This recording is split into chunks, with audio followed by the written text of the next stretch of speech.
தேர்தல் முடிவுகள் வந்த பிறகு என்னை பற்றி ஒரு 2-3 விமர்சனங்கள் சோசியல் மீடியாவில், அரசியல் உலகத்தில் பரவலாக பரவிக்கிட்டு இருக்கு. அதுக்கு நான் விடை கொடுக்கலன்னு சொன்னால், உண்மைக்கு விளக்கம் கொடுத்தா தெளிவாகும். அதுவே வதந்திக்கு விளக்கம் கொடுத்தீங்கன்னா அது உண்மையான இடம். நான் எங்கள் விஜய் சிஎம் ஆகக்கூடாது, போருக்கு வரக்கூடாது, அதை தடுக்கிறதுக்கு ரஜினி அங்கே போயிருக்காங்க. வேற ஏதோ 2 பெரிய பார்ட்டியை சேர்க்கணும்னு சொல்லி பேசுறாங்க அப்படின்னு சொல்லி விமர்சனங்கள் வெளியே வருது. அப்படி பேச ஒரு தரங்கெட்ட ஆள் ரஜினிகாந்த் இல்லை. சார் தரங்கெட்டவர் இல்லையா? சரி, அவர் கெட்டவர் இல்ல, அவருக்கு பொறாமை இல்ல, அவருக்கு கள்ளங்கப்படம் இல்ல, மத்த எல்லா விஷயத்திலையும் ஒத்துக்கிறேன். ஆனா விஜய் அவர்கள் விஷயத்துல இது எல்லாமே இருந்துச்சு. விஜய்னு வந்துட்டா ரஜினி அவர்கள் வெளிப்படுத்தியது வன்மம் வன்மம் வன்மம் மட்டுமே. இன்னைக்கு நேத்து இல்ல, பல வருஷங்களா ரஜினி சாரோட ட்ராக் ரெக்கார்டும் அதைத்தான் சொல்லுது. ஸ்டாலின் என் நண்பர், அவர் குளத்தூர்ல தோத்தது எனக்கு ரொம்ப கஷ்டமா போச்சு, அதனாலதான் நேர்ல போய் மீட் பண்ணேன் அப்படின்னு ரஜினி சார் சொல்றாரு. Fair enough. முழு நேர அரசியல்வாதியா இருக்கிற ஸ்டாலின் சாரோட தோல்வியெல்லாம் விட பெரிய விஷயம் இந்த 2 பெரிய திராவிட கட்சிகள், அதோட கூட்டணி கட்சிகள், இது எல்லாத்தையுமே விஜய் தனியாளா துவம்சம் பண்ணது. வெறும் வெற்றி இல்லைங்க, தமிழக அரசியல்ல அது ஒரு வரலாறு. ஆனா ரஜினி சார் என்ன பண்றாரு?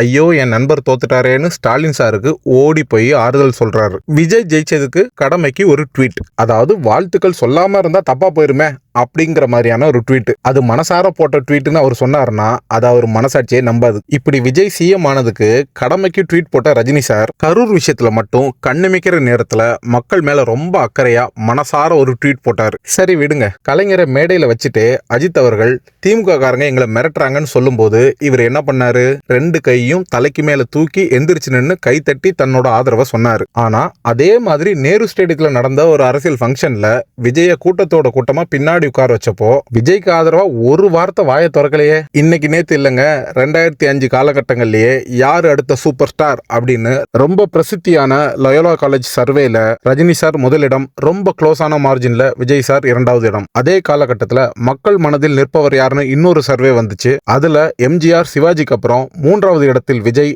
4வது இடத்தில் ரஜினிகாந்த். அந்த டைம்ல ரொம்ப பரபரப்பா பேசப்பட்ட விஷயம் இது. அப்போ ஆரம்பிச்சது விஜய் மேல ரஜினி சாரோட வன்மம். 2 வருஷத்துக்கு முன்னாடி தமிழ் சினிமால யாரு சூப்பர் ஸ்டார்னு ஒரு பஞ்சாயத்து ஓடிட்டு இருக்கும்போது இதை பத்தின டீட்டெயிலா ஒரு வீடியோவை நம்ம சேனல்லே போட்டிருப்போம்.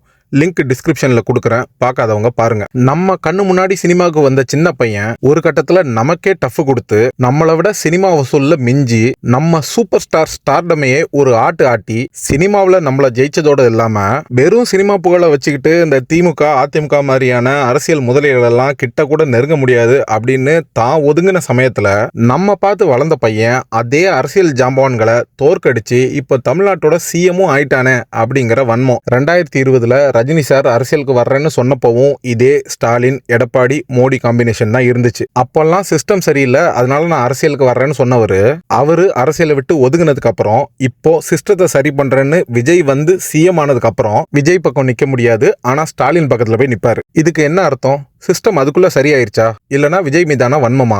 ஒரு தேர்தலை கூட சந்திக்காத புதிய கட்சியான தாவேகாவோட 2ஆம் கட்ட தலைவரான ஆதவ அர்ஜுனா அவர்களோட கருத்தை ரஜினி சார் ஈஸியா கடந்து போயிருக்கலாம். ஆனா ரஜினி சார் என்ன பண்ணாரு? எப்படியும் திமுக தான் ஜெயிக்கும் அப்படிங்கிற மமதையில ஒரு துளி வன்மம் கூட இல்லாம பரிசுத்த மனசோட பஞ்ச் டயலாக் எல்லாம் சொன்னாரு. காலம் பேசாது, காத்திருந்து பதில் சொல்லும். அது ஆதவ அர்ஜுனா அவர்களுக்கான பதிலா இருந்தாலும் கிட்டத்தட்ட அது தாவேகாக்கும் விஜய்க்குமான பதிலடியா தான் இருக்கும். அதனால விஜய் ஹர்ட் ஆகலாம் அப்படின்னு தெரிஞ்சும் விஜய்க்கு ஹர்ட் ஆனா எனக்கு என்னன்னு பஞ்சு விட்டீங்கல்ல.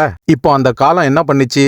காலம் உங்க மூஞ்சிலேயே கரிய பூசி உங்களையே கதற பதில் சொல்ல வச்சிருச்சு. தமிழ்நாட்டை விட்டு தப்பி ஓடுனால் ஒழிய உங்களுக்கும் தளபதி விஜய் தான் சிஎம். ரஜினி சார், இப்போ நீங்க என்ன வேணாலும் பேட்டி கொடுங்க, உங்க ரசிகர்கள் உங்களை நம்புவாங்க. ஆனா உங்க செயல்பாடுகளை ரொம்ப நாளா நோட் பண்ற, ஃபாலோ பண்ற தமிழக மக்கள் உங்களை நம்பவே மாட்டாங்க. இவரோட நண்பர் கமல் அவர்கள் இப்போ சமீபமா நம்ம தமிழக முதலமைச்சர் மாண்புமிகு திரு சி ஜோசப் விஜய் அவர்களை சந்திச்சிருக்காரு. ரஜினி சார் மாதிரி வன்மம் இல்லைனாலும் கமல் சாரும் கிட்டத்தட்ட அதே கேட்டகரி தான். திராவிட கட்சிகளை எதிர்த்து ஒரு நடிகனால ஒண்ணுமே பண்ண முடியாதுன்னு அந்த திராவிட கட்சிக்கிட்டேயே சரண்டரான Kamal sir Vijay underestimate பண்ணி எலெக்ஷன் பிரச்சாரத்துலலாம் அந்த பேச்சு பேசிட்டு இப்ப விஜய் முன்னாடியே, அதாவது முதலமைச்சர் விஜய் முன்னாடியே அப்படியே பவ்யமா நின்றுட்டு இருக்காரு. எலெக்ஷன் ரிசல்ட்டுக்கு முன்னாடி கமல் சார் என்னென்ன பண்ணாருன்னு கொஞ்சம் யோசிச்சு பாருங்களேன். முழு திமுக ஆதரவு, தனக்கு சீட்டே வேண்டாம்னு சொல்லிட்டாரு, கட்சியவே கொண்டு போய் திமுக கிட்ட அடகு வச்சுட்டாரு. திமுக வேட்பாளர்களுக்கு பிரச்சாரத்துக்கு போறாரு, அந்த வேட்பாளர்கள் யார் யாருன்னு பாருங்களேன். செந்தில் பாலாஜி,